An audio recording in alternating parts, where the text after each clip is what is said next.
Vallejo.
Hagamos un resumen de esto. Ya saben que el próximo lunes tienen la elaboración de los dos capítulos. Nosotros terminamos respiratorio, ponemos respiratorio y comenzamos por fin con digestivo.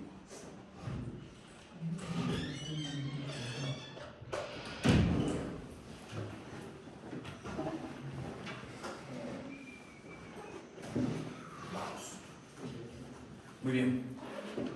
Pilas, por favor, que igualmente les voy a hacer un resumen de todito. Quiero que estén, si voy muy rápido, igualmente me dicen, por favor. Cuando hablamos de la regulación de la respiración, hay una parte que es fundamental y que se va a repetir constantemente. ¿Sí? Siempre debemos mantener que la presión arterial de oxígeno, la presión arterial de CO2 y el pH, ¿sí? Estos, sea como sea, deben estar normales. Ese va a ser nuestro objetivo. Siempre, a como dé lugar, tenemos que mantener la presión arterial de oxígeno, la presión arterial de CO2 y el pH siempre estables. Y por eso que quien tendrá que sufrir las consecuencias de esto es la respiración, es el riñón, son los glóbulos rojos. Son varios sistemas buffer o amortiguadores para mantener esto siempre igual, a como dé lugar. Para eso, en la respiración normal podemos nosotros decir que tenemos varios centros que toman las decisiones. Y cuando hablamos de centros, hablamos de acúmulos de cuerpos neuronales. Los cuerpos neuronales tienen la posibilidad de juntarse, de tomar decisiones.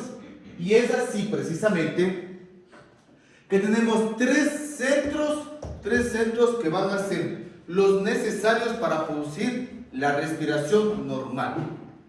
Es así que tenemos el primer grupo, que será el grupo dorsal. El grupo dorsal, este grupo dorsal porque está en la parte posterior de la médula oblongada, ¿sí? Está en la parte posterior. Este va a ser importante porque su función va a ser estimular a los músculos que tienen que ver con la respiración.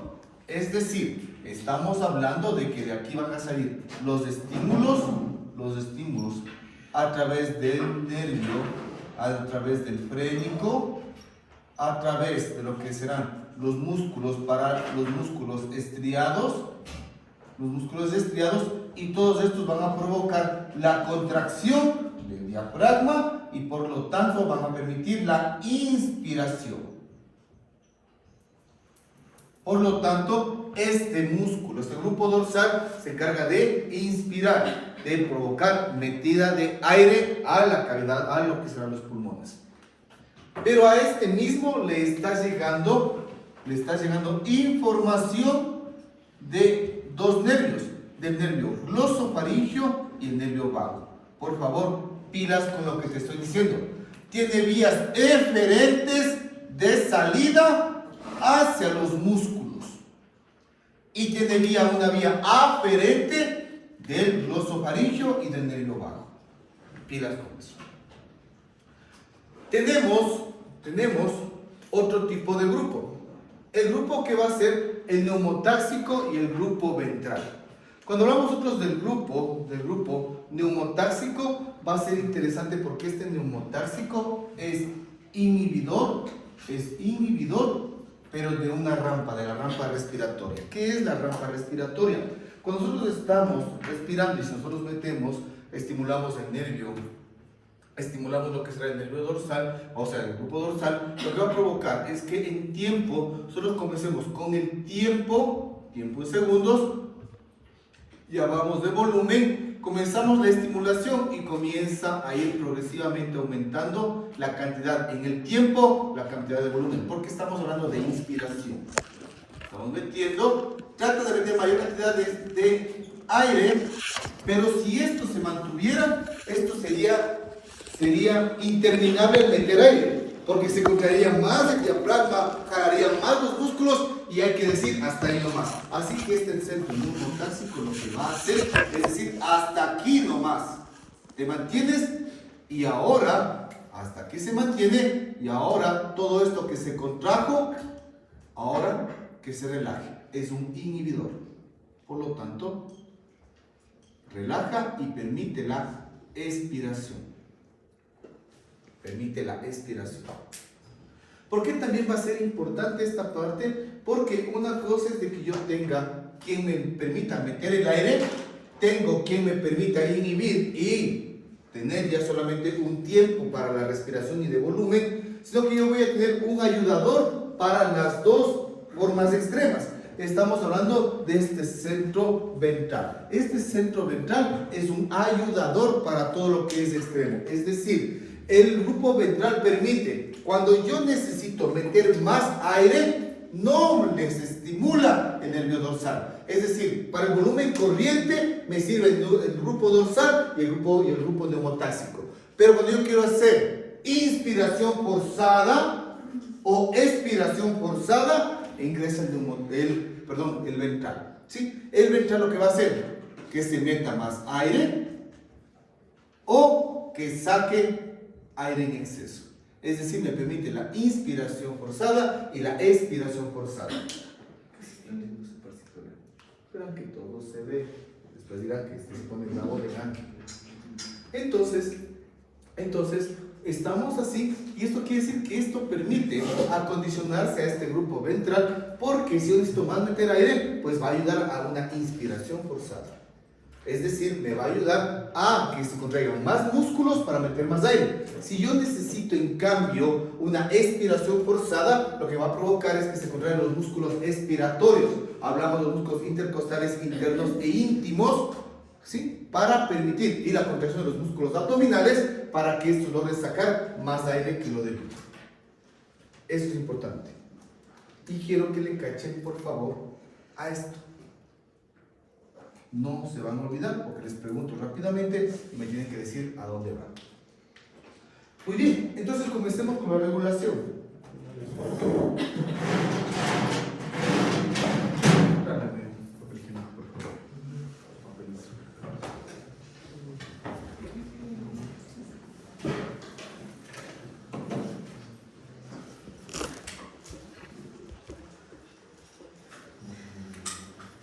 No el mandil, hijo, el papel higiénico. Ah, sí.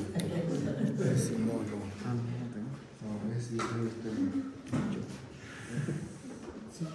Muy bien, entonces aquí, una parte, verás que te dije, que a la final, ¿qué es lo que queremos nosotros? Es que se mantenga la normalidad de ¿qué? ¿Debe mantenerse siempre normal? Presión arterial de oxígeno, la presión arterial de CO2 y el siempre a como dé lugar. Pero cacharás cómo comienza Gaito, comienza diciendo hablando de esto y comienza, muy bien, ¿qué es lo que pasa cuando yo tengo un aumento en la presión arterial de CO2? ¿Y qué es lo que pasa cuando a mí se me baja extremadamente la presión arterial de oxígeno? Sí, me dice primeramente, la presión arterial de CO2. ¿Te acuerdas que el CO2, qué efecto tenía nosotros en el simulador? ¿Qué pasaba cuando aumentaba el CO2? Se vuelve más Aumenta la frecuencia respiratoria. De la zona de respiración. ¿Cómo? ¿Es estimulador o no?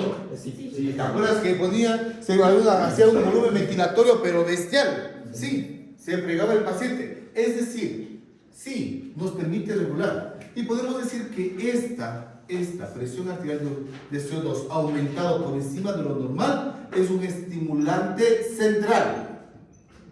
Es un estimulante central. Bastante efectivo, bastante eficiente y sobre todo agudo. En cambio, cuando nosotros hablamos de la presión arterial de oxígeno, su disminución permite una regulación periférica y tiende a ser crónico o necesita varios días para estimularse o para que se dé su efecto. Irán cachando esta parte. Muy bien, entendido de esta manera, vamos a comenzar. Cuando tenemos el aumento en la sangre, ¿sí? Tengo aquí el vaso sanguíneo y cuando yo tengo un aumento en la presión arterial de CO2, yo tengo un aumento, pero hay un inconveniente. ¿A dónde tengo yo que estimular? Tengo que llegar a esta zona, la zona quimiosensible. Este acúmulo de células que está muy cerca de la zona reticular activada, que está en la protuberancia celular. Esta presión arterial, esta zona quimiosensible, y mira lo interesante, la zona quimiosensible no es lo mismo que el núcleo dorsal. Porque uno diría, sí que el núcleo dorsal permite la inspiración, sí, debería ser la que se estimule a través del CO2, y no pasa eso, sino que es un núcleo totalmente diferente, y ese núcleo que es totalmente diferente, la zona quimiosensible, es altamente sensible a la cantidad de hidrogeniones. Pero hay un problema. Los hidrogeniones pH, que pueden estar también aumentados cuando tenemos una presión arterial de CO2 aumentado, el problema es de que el hidrogenión no puede pasar la membrana hematoencefálica. Pero en cambio, el CO2 sí. La zona quimiosensible es sensible a hidrogeniones, pero no tengo hidrogeniones que pasen desde la sangre hacia ese lugar. Y es por eso que se toma indirectamente, y mira que estos cambios son muy frecuentes, porque vamos a hablarlo un montón de veces. Primero, si yo hablo de la zona, de lo que será la membrana hematoencefálica, estos son las meninges, esto es la membrana hematoencefálica. Hablamos de que esto será, por lo tanto, líquido cefalorraquídeo, que es un ultrafiltrado de las aracnoides, sí, de las periodicidades aracnoideas. Y ahora podemos nosotros decir de que cuando pasa el CO2, la membrana hematoencefálica, inmediatamente el CO2, aquí igual, ¿dónde estás? Aquí está. El CO2 en presencia de agua, lo que pasaba en el glóbulo rojo, ¿te acuerdas? Presencia del CO2, presencia de agua, se mezcla y forma ácido carbónico por la anhidrasa carbónica que se encuentra a ese nivel. Inmediatamente son muy afines.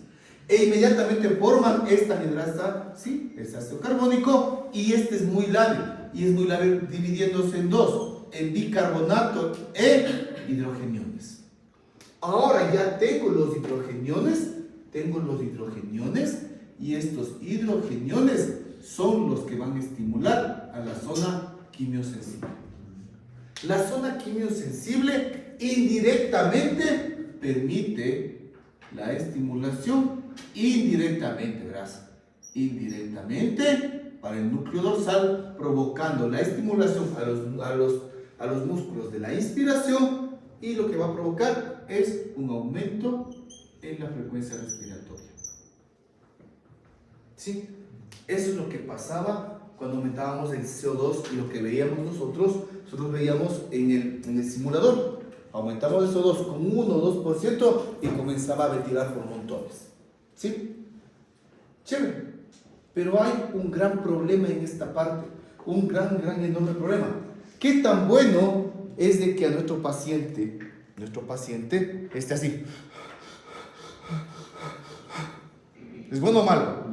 Malo. Porque la inspiración es gasto o no de energía. Es mucho gasto de energía. Y estar con taquipnia, estar con mucha frecuencia respiratoria, va a provocar que se canse. No podemos permitir esto. Como no puedo permitir esto de que esté tan cansado, esté respirando con tanta ansiedad, está respirando con mucha, hablamos de unos 30 por minuto, tomando en cuenta de que lo normal es de 12 a 14 por minuto, sí, yo no puedo permitir que pase esto. Como yo no permito que pase esto, para que yo me llegue a dar cuenta de que no voy a poder respirar más, o es muy cansado poder respirar, pasa por lo menos 48 horas, ya las 48 horas de estar con una frecuencia respiratoria muy alta, el cuerpo no aguanta más y tiene que acomodarse de alguna manera. ¿Cuál es la mejor manera de acomodarse? Es decirle a un pana que es súper eficiente. Este pana es el riñón. El riñón normalmente lo que va a hacer es llega la sangre y después la limpia como sea, la saca por la vena renal, sí, y los detritos los saca a través de la orina. Nosotros producimos demasiado bicarbonato, a Dios gracias, porque nosotros somos muy ácidos, sí, acumulamos mucho CO2. Aparte, como hacemos ejercicio, también acumulamos lactato, ácido láctico. Sí, nosotros damos un montón de bicarbonato y lo producimos, como todo nuestro cuerpo, lo producimos en exceso. Al producirlo en exceso, yo simplemente con la orina, yo estoy botando bicarbonato. Me entra HCO3, llega, veo que está en exceso y lo boto. HCO3 lo boto el que tenga en exceso. Con eso disminuyo las cantidades que se van a nivel sistémico. Pero cuando yo tengo este efecto, tengo demasiada frecuencia respiratoria, porque mi CO2 está elevado, porque mi zona quimiosensible tiene bastante hidrogeniones, sí, ya me estoy cansando, y dice, a ver ratito, el riñón inmediatamente dice, yo necesito evitar la eliminación de bicarbonato, y ahora este bicarbonato va a reabsorberse y va a pasar a la circulación. El bicarbonato en sangre aumenta, y al aumentar, con mucha, pero muchísima facilidad, logra pasar la membrana hematoencefálica. Y cuando atraviesa la membrana hematoencefálica, como seguimos con un montón de ácido carbónico, inmediatamente llega a este nivel. Ahora, tengo un montón de bicarbonato, sí, tengo mucho más bicarbonato, y en lugar de desprenderse, va a unirse a los hidrogeniones, disminuyendo su concentración y por lo tanto disminuyendo la estimulación para la zona quimiosensible. Por lo tanto, en este caso el paciente ya no tiene hidrogeniones libres, la zona quimiosensible ya no está siendo estimulada y por lo tanto la frecuencia respiratoria disminuye. Pero esto pasó en aproximadamente 2 a 3 días. ¿Sí? 2 a 3 días. ¿De acuerdo? Con eso ya no estoy gastando energía. Ya estoy más tranquilo. ¿El paciente ya está bien así? Momentáneamente sí. ¿Está ya normal el paciente? No. ¿Por qué? Porque hay un mecanismo que ya se ve alterado, que debía botar bicarbonato y lo está absorbiendo. Ya, Entonces, el riñón está aguantando, pero tome en cuenta dónde comenzó toda esta cadena de sucesos. ¿Dónde comenzó? ¿Qué es lo que desencadenó todo esto? el exceso de No, el CO2. Porque aquí comencé todito. Acá, en esta parte, el paciente está con una presión arterial de CO2 elevado. Y comenzó a pasar hidrogeniones y me provocó la taquipnia. me provocó taquimia, ya no pude aguantar la taquimia. ¿Pero por qué? Estoy tratando de compensar esto. ¿Por qué controlo mi taquimia? No porque se controló la CO2, sino porque ya no puedo gastar más energía porque estoy respirando como loco. ¿Qué tuve que hacer? Decir al riñón, pan, ayúdame, mete un amortiguador, un buffer que es el bicarbonato, y con eso, ese si logra pasar la hematoencefálica, le dice, ya, no más hidrógenos sueltos, y ahora menos taquimia. Pero resolví esto. No resolví. Mi paciente sigue con aumento de CO2. Y para colmo, estoy acumulando CO2 y ahora estoy respirando normal, incluso menos.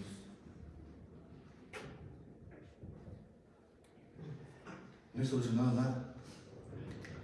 Ahora necesito saber qué voy a hacer. El cuerpo no se queda ahí. Dice, a ver, ratito, pana. Me estoy acumulando CO2, ahora estoy respirando menos. Ahora, ya ha pasado los 2 a 3 días. Dice, a ver, respira poquito, pero ya está medio sanótico. Ya se siente mal.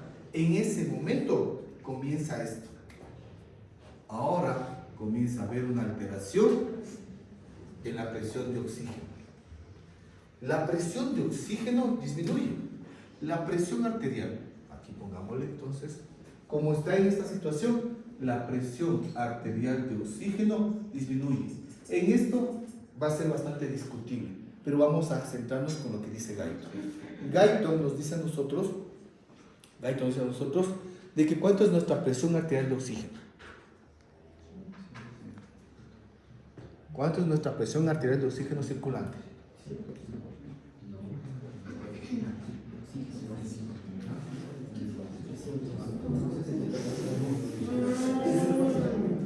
¿Cuánto es la presión arterial de oxígeno circulante?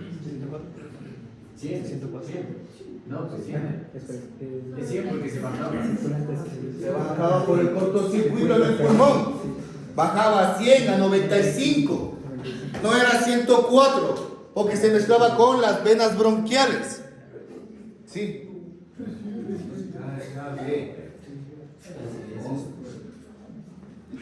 Muy bien. Aquí lo interesante puede saber. Podemos decir de que tiene una presión arterial de oxígeno que está comenzando a bajar, pero no quiere decir de que esté mal, porque como ustedes recordarán, un aumento en la presión arterial de CO2 o una disminución de la presión arterial de oxígeno despierta un efecto. ¿Qué efecto? De Bohr. Y por lo tanto lo que va a provocar es que salga de la hemoglobina oxígeno, compensando la presión arterial de oxígeno para que éste esté libre y pueda dar efectos. Por eso es que puede bajarse. Puedo bajar mi presión arterial de oxígeno, pero no es sintomático porque por el efecto Bohr sigo sacando más de mi hemoglobina. Sigo sacando más y más y más. Y es por eso que nos dice que el efecto regulador por la disminución de la presión arterial de oxígeno se despierta cuando disminuye de 60 milímetros de mercurio. No más de eso. O sea, no más de eso. Es decir, con 65 pasa tranquilo. Porque todavía por el efecto Bohr sigue botando más oxígeno libre para los tejidos. En cambio, cuando ya tenemos menos de 60 tiene que despertar. Pero les había dicho, si yo tengo una presión arterial de oxígeno, ¿a qué va a estimular? ¿A nivel central o a nivel periférico? Periférico. Entonces veamos dónde está lo periférico. Recuerda, está circulando esto en sangre. Y yo tengo aquí, ya no es necesario que les dibuje como antes, yo tengo aquí, entonces yo tengo aquí el corazoncito, que ya se cansaron de tanto verle, pero se preocupen, en el examen final van a acordarse. ¿Sí? Entonces aquí está el corazón, tengo aquí el callado de la aorta, del callado de la aorta tengo el tronco brachiocefálico, voy a tener aquí la carótida primitiva izquierda y tengo la subclavia izquierda. Eso es lo normal. Esta se divide en subclavia, en carótida primitiva del lado derecho. Perfecto. Esta aquí, la carótida primitiva se va a dividir en carótida externa y carótida interna. Carótida interna, carótida externa y carótida interna. ¿Sí? Perfecto. Entonces, Cuando nosotros hablamos del control periférico, hablamos de las células glómicas. Las células glómicas que son altamente sensibles a las variaciones de concentraciones de presión arterial de oxígeno. Estas células glómicas, ¿sí? Estas células glómicas lo vamos a poner acá. Aquí. Y vamos a ponerle acá. A estas células glómicas también las vamos a llamar cuerpo carotídeo y cuerpo aórtico. Cuerpo aórtico y cuerpos carotídeos.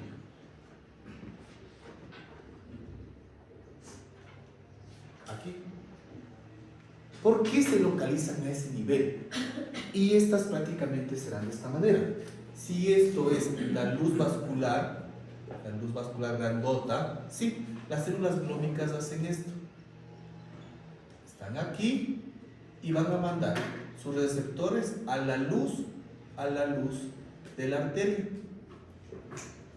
Y estas son quimiosensibles, son sensibles, alteran sobre todo lo que son los canales de potasio. Sí, estas tienen receptores y estas receptan cuánto se encuentra de concentración de presión arterial de oxígeno. Estas cuando bajan de 60 se estimulan y permiten el paso a la apertura de los canales de potasio, provocando a su vez la apertura de los canales de calcio. Entra calcio a estas células glómicas. Verás que estas van a estar acumuladas a este nivel. Sí, estas células glómicas permiten la entrada y aumentan la concentración de calcio dentro de esta célula glómica. Les dije, cada vez que está de por medio calcio, ¿qué efecto tiene fisiológicamente? Siempre que hay calcio, ¿qué provoca? Movimiento. Contracción, si fuera en el músculo. Esa es otra cosa. Sí, pero te dije clarito, cada vez que tengas de por medio calcio, sí, va a provocar movimiento. ¿Cuál es el movimiento? Entonces, cacha esto. Se estimula periféricamente, provoca la apertura de los canales de potasio, provoca estimulación para los canales de calcio que se abran. Tengo gran cantidad de calcio aquí, y dentro de esta célula glómica yo tengo aquí vacuolas encerradas.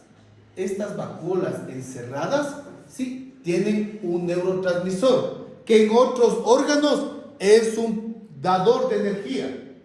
El típico dador de energía es el ATP. A nivel de las células glómicas, el ATP es un neurotransmisor que se encuentra dentro de las células glómicas, aquí cerradas. Pero como llegó el calcio, dijo, a ver, pana, hazme un favor,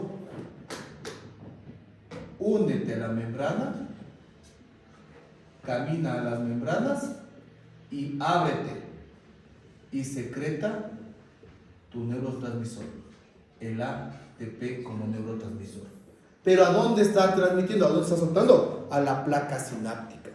La placa sináptica, aquí quiere decir que aquí está llegando un axón. Y la placa sináptica va a provocar de que se estimule este axón, y este axón es la parte aferente de un nervio. ¿Sí? Cacha. Pero mira cuán inteligente es el cuerpo. ¿Dónde yo voy a poner estos cuerpos aórticos o cuerpos carotídeos? Me voy a poner en donde me llegue con más rapidez la sangre. ¿Dónde me llega con más rapidez la sangre? Apenas sale del ventrículo izquierdo, sale por la aorta, se contrae. Por eso le pone aquí. Le pone porque ¡pum! Le llega la sangre acá. Inmediatamente las células glómicas registran la presión arterial de oxígeno. Pero está registrado, por tanto, la presión arterial de oxígeno para todo el cuerpo. ¿Por qué yo pongo cuerpos carotídeos? Porque lo puse en la raíz de la carótida interna. Porque es lo mismo. Llega la sangre y ¡paz! Le pega a los cuerpos carotídeos. ¿Por qué? ¿Por qué está en la red de la carótida interna? ¿A qué irriga la carótida interna? Al cerebro. Al cerebro, porque me interesa saber cuánto de oxígeno me va al cerebro. E igualmente me está registrando cómo se encuentra la presión arterial de oxígeno que va a ir para el cerebro, porque tengo que proteger el cerebro. Es más, a pesar que no se han hecho estudios concluyentes, sé que es mucho más sensible el cuerpo carotídeo que el cuerpo aórtico, y es lógico que quiere proteger al cerebro. Entonces, ya cuando esto registra menos de 60 milímetros de mercurio de presión, inmediatamente dice, a ver, pana, secreta el ATP, estimula este nervio. Y da la casualidad de que este nervio es una rama aferente. Una rama aferente de un nervio que llegaba con vías aferentes al núcleo dorsal. ¿Qué nervio llegaba al núcleo dorsal? El te dije que te aprendas. Glóso faríngeo y el vago. Y da por casualidad de que el nervio que nace, porque pongámoslo un poquito más, el nervio que nace del cuerpo carotídeo, ¿sí? Este es el nervio glosofaríngeo, también llamado nervio respiratorio de Hering, ¿sí? Y en cambio, los que nacen del cuerpo aórtico van a ser ramas del nervio vago y van a llegar al núcleo dorsal. Ustedes dirían, pero está provocando respiración. Sí, está provocando lo mismo, o sea, que aumenta la frecuencia respiratoria, por lo tanto, no. La estimulación a través del núcleo dorsal directamente por la vía del glosofaríngeo como la vía del nervio vago provoca diferente tipo de rampa. Cuando nosotros teníamos esto, con la estimulación del CO2, esto es lo normal, ¿recuerda? Esto es lo normal, rampa, caída. Cuando graficamos del CO2, provocaba esto.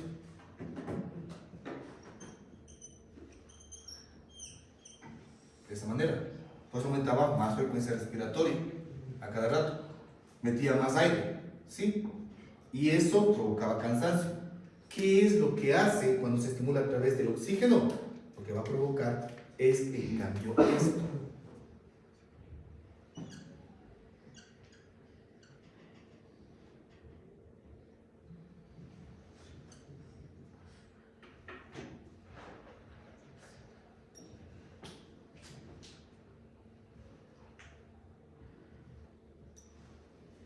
Es decir, la frecuencia respiratoria se mantiene casi de parámetros normales, pero ¿qué aumentó?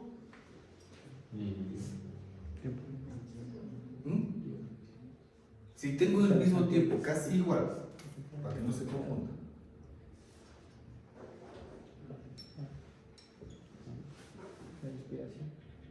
Pero ¿en qué cambió? ¿Con más frecuencia respiratoria? No. Es decir, estoy metiendo más aire, estoy metiendo más volumen en la misma frecuencia respiratoria. Es decir, ¿sí?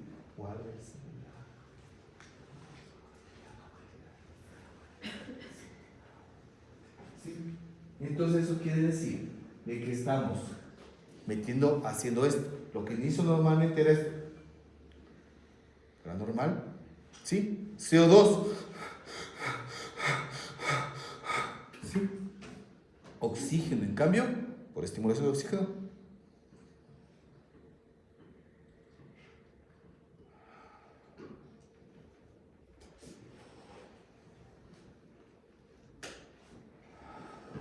Aumenté mi volumen corriente, aumenté mi cantidad de aire que meto con cada respiración, sin aumentar el número de respiraciones. Con eso disminuyo la energía gastada con los músculos y con eso el paciente tiene más volumen respiratorio. Y con eso sí me permite, por lo tanto, al hacer una inspiración más profunda, me va a permitir ahora sí aumentar mi cantidad de oxígeno, y como la inspiración también se va a acompañar de una expiración profunda, le provoca una disminución del CO2. Al proceso que acabamos de ver en este momento se llama aclimatación. Y es lo que necesitan los jugadores de fútbol cuando vienen a jugar aquí. Cuando quieren jugar aquí en Quito, vienen 3 días antes o una semana antes, porque la primera semana van a pasar con taquimia. Los brasileños pasan sufriendo, pasan con taquimia. Entonces, como van a jugar aquí, se hace la Copa América aquí en Ecuador, tienen que venir, se van a jugar una semana antes o 15 días antes para hacer este proceso de aclimatación, porque van a pasar 2 días jadeando y hasta que logren hacer todo este proceso va a pasar 3 o 4 días. Eso es aclimatar. Es lo mismo que pasa cuando una persona se encuentra subiendo al Everest. Sí, no sube de una, se aclimata 2 días en cada nivel para que tenga una inspiración cada vez más profunda, tenga más alvéolos y ahora sí aclimatadito sube otros 1000 metros. Ya está a menos de 500 metros de la cima. Ratito, te vas a morir. Primero te aclimatas, pues ya viendo la punta del Everest. Dice, ve ratito, aguantemos 2 o 3 días más. Ahora sí, ya estás respirando mejor. Sí, más tranquilo. Ahora sí, vas a hacer cumbre. Tienes que aclimatarte. Por eso tardas en llegar al Everest, en llegar a la cima, por lo menos una semana a 15 días. Porque hay gente que se aclimata a los 3 días, otros que tardan una semana. No todos en grupo llegan a la cima. A veces tienen que subir un grupo que ya está aclimatado y después el que vaya aclimatando. ¿Sí? Esto es importante. Si vamos por esto, no me gusta cómo comienza Guyton esto. No me gusta porque Guyton está dándose en la boca, se está contradiciendo. Porque Guyton dijo clarito, acomodé lugar. Siempre tenemos que normales. Presión arterial de oxígeno, la presión arterial de CO2 y el. Y comenzamos toda esta cadena alterando el CO2. Y continuamos esta cadena disminuyendo él. Entonces se da en la boca, o sea, se contradice Guyton. Porque para entender las cosas me puso de que yo primero se descontrola todo esto. Esto no pasa. Normalmente. No les pasa a esto a ustedes. Más aún ustedes que están siempre en la mañana haciendo ejercicio. No les va a pasar esto nunca. Sí. A esto, todo este proceso esto es un proceso de ajuste ante ya la alteración en el CO2 o en el oxígeno. Esto ya es muy patológico o es extremo. Porque nosotros tenemos a alguien que nos cuida, la hemoglobina, con su oxígeno. ¿Sí? El CO2 es una maravilla, también para ser excretado, es una maravilla. Sí, lo sacamos con mucha rapidez. Es muy difícil que nosotros acumulemos CO2. Es muy difícil. Y es tanto así que tenemos mecanismos para evitar esto. Por lógica uno diría, como te pasa en la mañana, sales a correr, a trotar, y dices, voy a hacer 5 kilómetros, como ya vas a hacer 5 kilómetros, dices, voy a pegarme un pique de 15 minutos, el último pique. Te pegas un pique, sí. Uno diría, por lo tanto, si estoy corriendo, estoy acumulando CO2, y por lo tanto, como acumulo CO2, acumulo ácido láctico, estoy haciendo el pH más ácido, y en ese momento tiene que dispararse todo esto. No necesariamente. O la otra, yo comienzo a trotar, y en ese momento comienzo a consumir el oxígeno, comienzo a producir CO2, y comienzo, no necesariamente porque ya llegas a la fatiga cuando acumulas ácido láctico, sí, entonces estás acumulando mucho CO2, y debería también despertarse esto al comenzar a hacer ejercicio, tú cuando comienzas en la caminadora, o cuando comienzas a caminar, a trotar, sí, pero no pasa eso, ¿por qué? Porque nosotros tenemos un equilibrio. El equilibrio es un reflejo. ¿Cuál es el reflejo? Cuando ustedes van a hacer ejercicio, ¿sí? Más pasa un poquito más para con las damas. van a hacer ejercicio a las 5 de la tarde y se comienzan a preparar desde las 3. Ven el outfit, ven las zapatillas que combinen, después el peinado, después no combina y botan toda la basura y comienzan de cero. ¿Sí? Nosotros sí, pantaloneta, una camiseta vieja, sí, medias las más viejas que tengamos porque se van a gastar. Entonces, sí, y mientras más fachoso, agua, si es que llevamos. Pero el quid del asunto, o cuando tú también vas a trotar, siempre pasa esto. Tú estás en estas, ya estás listo, dices ya voy a trotar, ya voy a caminar, voy a comenzar, y comienzas así muy bien. Entonces vamos a ver, sí, ahora sí, vamos. Hoy sí me voy a sacar la madre. Sí, hoy me saco la madre. Sí, verás. No me dejas que haga menos de 20 repeticiones, no, verás. Sí. Y comienzan esto. Esa fase en la que tú estás así, e incluso cuando tú vas a comenzar a trotar, entonces que dices, o que llegas a la calle y comienzas así. Bueno, y comienzas espontáneamente a hacer eso, ¿sí? Eso es un reflejo. Cuando nosotros hacemos, bueno, ahora hacemos,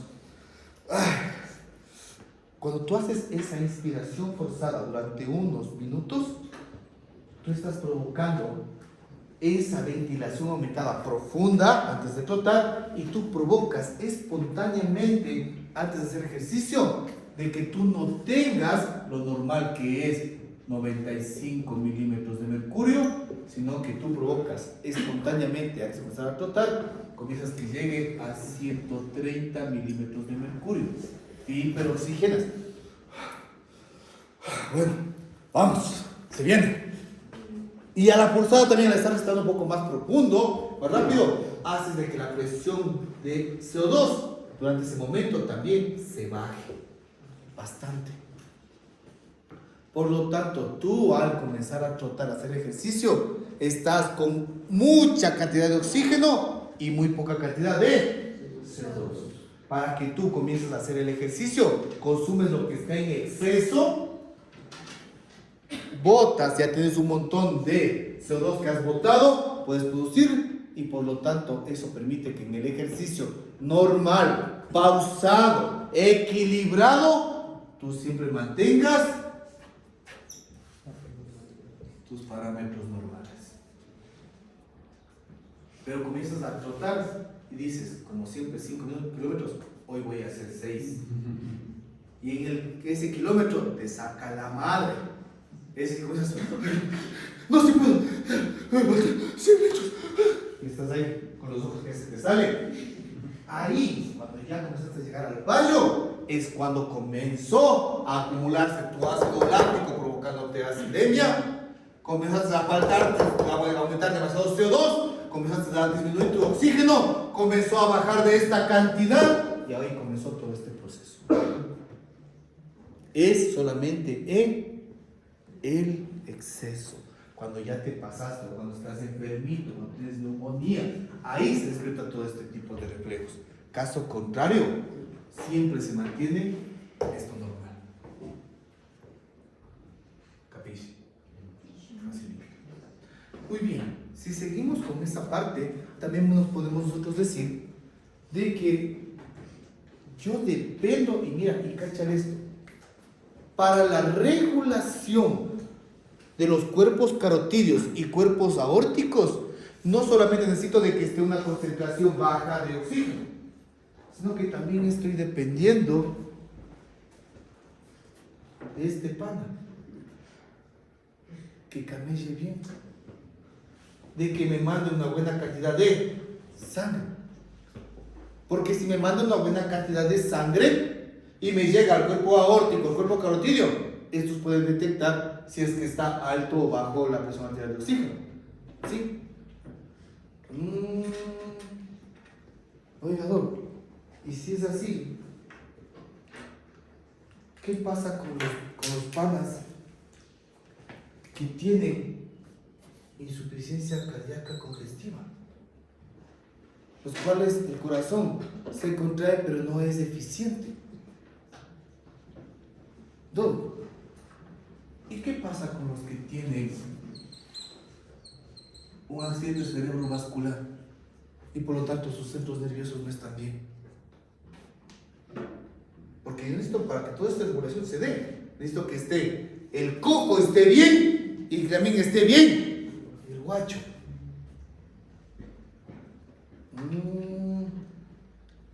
Entonces podría pasar de que yo tenga un corazón que se encuentra con insuficiencia cardíaca. Está triste. El corazón no manda las cosas como debería. Por lo tanto, su flujo disminuye. Y como su flujo disminuye porque el corazón está grande, no se está contrayendo bien, ¿sí? Me manda información al cuerpo aórtico, ¿sí? Pero es muy rara esa información. Y esta información me manda diciendo, a ver, ¿sabes qué, pana? Sí. Estoy con baja cantidad de presión arterial de CO2, pero está bastante baja. Está muy baja. Porque me manda muy poca sangre. ¿Sí? Muy poca sangre. Me manda sangre débil. Allá. Como está muy baja, yo voy a hacer que en este momento mi frecuencia respiratoria aumente. Listo, respira. Pero como está respirando un montón, ¿sí? Manda un montón y como está tardando en mandar el mensaje, ahora dice, bueno, ya me llegó la información. Después de haber respirado tanto, ¿sabes qué, pana? Ahora tengo una presión arterial de oxígeno, ¿sí? Está normal, pero ahora tengo muy poco CO2. Prácticamente tengo nada de CO2. Porque como respiraste tanto, ahora le barriste todo el CO2 y ahora prácticamente mi CO2, sí, aquí será. Tengo demasiado CO2, me provoca demasiada estimulación, mucha respiración, y ahora como ya respiré un montón, ahora no tengo casi nada de CO2. Y recuerda, ¿el CO2 es importante para nosotros? Sí. Si no tengo no tengo CO2, ¿tengo quien me estimule la respiración? Por lo tanto dice, a ver, pana, ahora sí ya no tengo nada de CO2. Buenazo. ¿Sabes qué? Deja de respirar. Pero como dejó de respirar, el problema es que otra vez se me acumuló él. Y ahora provoca aquí. Ahora me barrió todo el CO2. Se acumuló otra vez. Se barrió.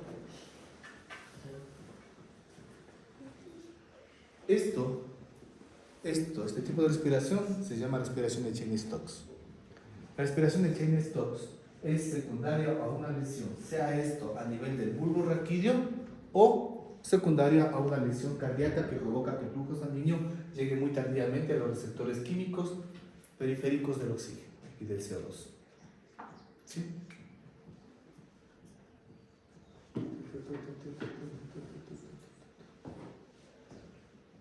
Listo.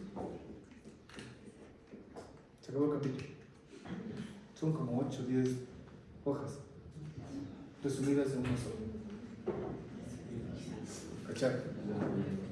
¿Entendieron? Seguros.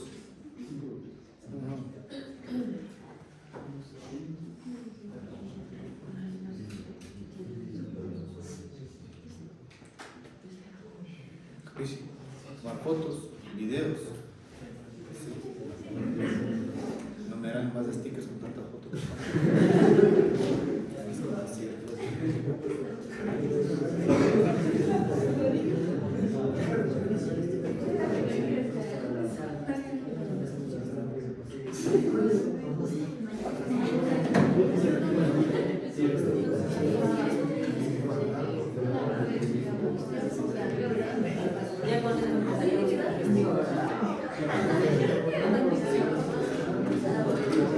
Pero el lunes. No sé por qué no estoy digestivo.